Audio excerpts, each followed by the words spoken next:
శ్రీ శ్రీ కోలేరమ్మ జాతర ఈ సంవత్సరం మనం రాష్ట్ర పండుగగా ఈ నెల 7వ తారీఖు నుంచి 11వ తారీఖు వరకు జరుపుకుంటున్నాం. దాంట్లో భాగంగానే ఆల్రెడీ గౌరవ శాసనసభ్యులు కలెక్టర్ గారు మరియు వివిధ అధికారులందరితో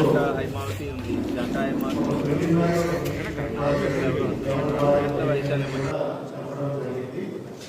సో ఈరోజు గౌరవ ఎమ్మెల్యే గారు, నేను, ఎస్పీ గారు, మిగతా అధికారులందరూ కూడా ఇంకొక 4 రోజుల్లో జాతర స్టార్ట్ అవుతుంది కాబట్టి ఒక డీటెయిల్డ్ ప్రిపరేషన్ మీటింగ్ దీని తర్వాత ఇవాళ రేపు కానీ ఎస్పీ గారు రేపు లోకల్ సబ్ కలెక్టర్ గారు వీళ్ళంతా చేయడం జరుగుతుంది.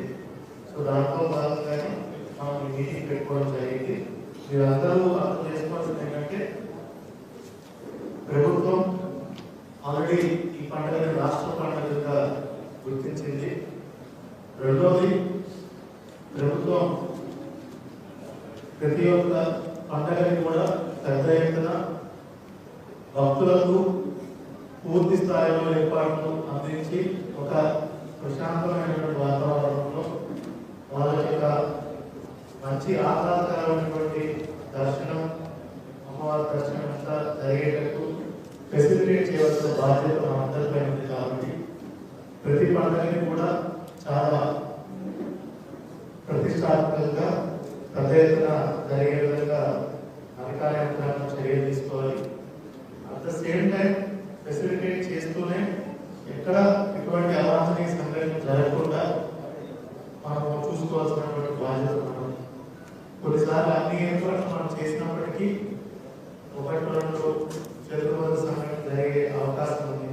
మనం రోజు చూస్తుంటే వినాయక చవితి నిమజ్జనాల్లో మన జిల్లా ఎక్కడ ఎటువంటి ఇబ్బంది లేకుండా తిరుపతి పట్టణంలో అదేవిధంగా రోడ్ ఏరియాస్ లో కూడా అన్ని లైన్ డిపార్ట్మెంట్స్ కోఆర్డినేషన్ తో చాలా ఎక్సలెంట్ గా మనం నిమజ్జనం ఏర్పాటు చేసుకోవడం జరిగింది. ప్రజలు కూడా ఎక్కడ ఇబ్బందులు కాకుండా ఒక మంచి అట్మాస్ఫియర్ లో మనము అది చేసుకోవడం జరిగింది. కానీ అట్ ద సేమ్ టైం కొన్ని జిల్లాల్లో అన్ఫార్చునేట్ ఇన్సిడెంట్స్ కొన్ని జరిగాయి. సో ఇప్పుడు కూడా ఇలాంటి క్రౌడ్ గ్యాదరింగ్ ఉన్న ఈవెంట్స్ లో మనం అలర్ట్ గా ఉండవలసినటువంటి బాధ్యత ఉంది. అందరూ సహాయ సహకారాలు అన్ని డిపార్ట్మెంట్ తీసుకొని భక్తులకి దర్శనం బాగా జరిగే విధంగా ఈ తప్ప విఐపీలు కూడా ఏ విధంగా కట్ చేయాలి. విఐపీ అంటే అందరూ విఐపీలే. విఐపీ అయితే ఎవరైతే ఎమ్మెల్యే ఉంటారో, ఎవరైతే ఎక్స్ఎమ్మెల్యే ఉంటారో, ఎవరైతే మినిస్టర్ ఉంటారో, ఎవరైతే పదవుల్లో ఉండి గతంలో ఎక్స్ట్రా ఉంటారో వాళ్ళు మాత్రం విఐపీ. అంతేగాని అందరికీ విఐపీ అంటే ఇలాంటి కుదరదు. అందుకని స్ట్రిక్ట్ గా ఈసారి విఐపీ దర్శనాన్ని మనం కట్ చేసి ఎవరైతే విఐపీ ఉంటారో వాళ్ళనే గుర్తించి పంపిస్తాం. గతంలో మాదిరి పోలీసు వాళ్ళు అందరూ కూడా సహకరించాలి. ఎందుకంటే వాళ్ళ డిపార్ట్మెంట్ వాళ్ళు వస్తే వాళ్ళు వదిలేయడం, దానివల్ల అసలు కూడా ఇబ్బంది జరుగుతున్నాయి. కూడా కాకుండా 300 రూపాయలు టికెట్ పెట్టి ఫ్రీ దర్శనం 300 ఫ్రీగా జరగాలి. చాలా వరకు నివేదిక కూడా 300 ఫ్రీగా పోవచ్చు. ఎవరైతే విఐపీగా ఉంటారో పదవులు గతంలో అనుకుంటుంది ఎక్స్ఎమ్మెల్యేను, ఎమ్మెల్యేను అలాంటి వాళ్ళు మాత్రం విఐపీ. వాళ్ళందరూ కూడా సహకరించాలా. ఎందుకంటే ఎక్కడి నుంచో వస్తారు, వాళ్ళు సరిగ్గా దర్శనం కాకుండా ఇబ్బందులు పడే చూసుకుంటున్నారు. అలా కాకుండా కరెక్ట్ గా చెప్పినట్టు గతంలో మ్యాక్సిమం చేశాం. ఈ తప్ప అలాంటి చిన్న చిన్న పొరపాటు కూడా రాకుండా ఇంకా బాగా చేయకుండా కాన్సెప్ట్ గా ఉన్నాం. అమ్మవారు అందరూ కూడా దర్శించే విధంగా, ఎందుకంటే గతంలో గైడ్ పెట్టాం. ఈ తప్ప కూడా చూసి ప్రతి ఒక్కరూ బాగా దర్శనం చేసుకునే విధంగా ఏర్పాటు చేయాలనే మా అందరి ఉద్దేశాన్ని చెప్పడం కూడా తెలియజేస్తూ ఈ మనకు శ్రీ శ్రీ కోలేరమ్మ అమ్మవారి ఈ జాతర సంబంధించి మనకు 7వ తేదీ నుంచి ఘటోత్సవం నుంచి మొదలై నిష్క్రమణ 11వ తేదీ వరకు కూడా 5 రోజులు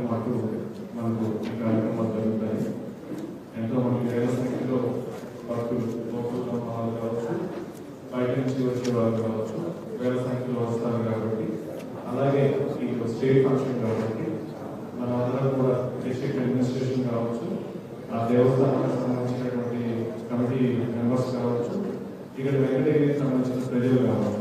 అందరూ కూడా మనం సమిష్టిగా బాధ్యతగా చేసి ఈ జాతరని మనము జయప్రదం చేయాలని చెప్పి అండ్ కరెక్ట్గా చెప్పినట్టు ముఖ్యంగా ఏంటంటే ఇటువంటి జాతరలో అక్కడక్కడ చిన్న చిన్న సంఘటనలు జరగడం, కొన్ని దురదృష్టకర సంఘటనలు జరగడం అవుతూ ఉంటాయి.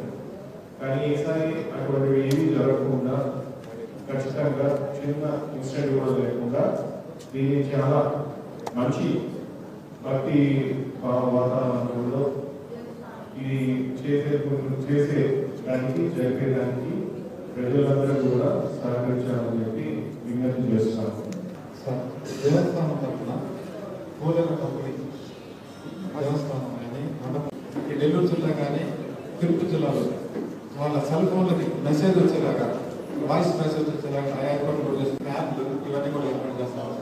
విఐపి గ్యాలరీ, అదేవిధంగా పబ్లిక్ అనౌన్స్మెంట్ సిస్టమ్కి విఐపి గ్యాలరీ, ప్రెస్ గ్యాలరీ, టికెట్ల కౌంటర్లు ఇవన్నీ కూడా ఏర్పాటు చేసుకుంటాం. ఈ పుష్పాలంకరణ కూడా ఏర్పాటు చేసుకోవడానికి ఆ డెకరేషన్ చేసే వాళ్ళని కూడా మాట్లాడగలిగా